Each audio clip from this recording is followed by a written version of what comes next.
Hello friend, সকাল সকাল দেখো ঈশানকে নিয়ে চলে এসেছি। আর আজকে সকাল সকাল অনেক সুন্দর রোদ উঠেছে। তো আজকে নিয়ে এসেছি ছোট্ট একটা মিনি ব্লগ। তো দেখো ঈশান এই যে দিদির কোলে ঘুরে বেড়াচ্ছে সকাল সকাল। আর ওদিকে তোমার দাদাভাই গেছে বাজার করতে। তো আসলেই আমি রান্নাটা বসিয়ে দেবো। আর ওকে বলেছে একটু মাছ আনতে, কারণ আজকে মামা আসবে বাড়িতে। আর এই দেখো তোমার দাদাভাই মাছ নিয়ে এসছে, এটা হলো পাঙাশ মাছ।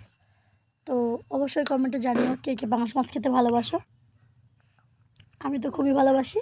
আর এদিকে এই যে ঈশান খেলা করছে, সারাদিন দৌড়াদৌড়ি করে, খুব দুষ্ট হয়েছে ঈশানটা। তো আমি মাছটা ধুয়ে নিয়ে চলে এসেছি রান্নাঘরে। তো এই যে উনানে রান্না করবো, মাছটা ভেজে নেবো।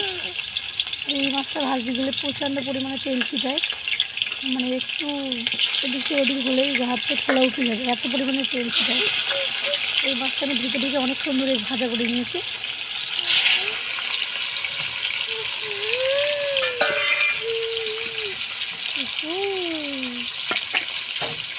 ওই দেখো মাছটা ভাজা হয়ে গেছে, একদম লাল লাল করে ভেজে নিয়েছি মাছগুলোকে। সব মাছগুলো ভাজা হয়ে গেছে আমার। তো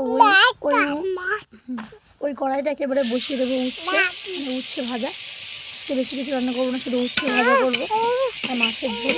তো উচ্ছেটা ভাজা হয়ে গেলে আমি আবার এখানে কড়াইতে একেবারে মাছের ঝোলটা করে নেব। উচ্ছেটা প্রায় ভাজা হয়ে এসছে। আর এই দেখো এদিকে মাছের ঝোলও আমার রেডি, আলু দিয়ে মটরশুঁটি দিয়ে পাঙাশ মাছ দিয়ে ঝোল।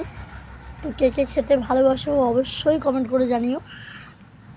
আর যদি কেউ রেসিপি জানতে চাও তো অবশ্যই কমেন্টে জানিও। আর এই যে 2 পিস মাছ ঈশানের জন্য ভাজা রেখেছি, বাদ বাকি মাছগুলো দিয়ে ঝোল রান্না করে দিয়েছে। আর এই দেখো মামা খেতে বসেছে। তো টাটা, বাই বাই।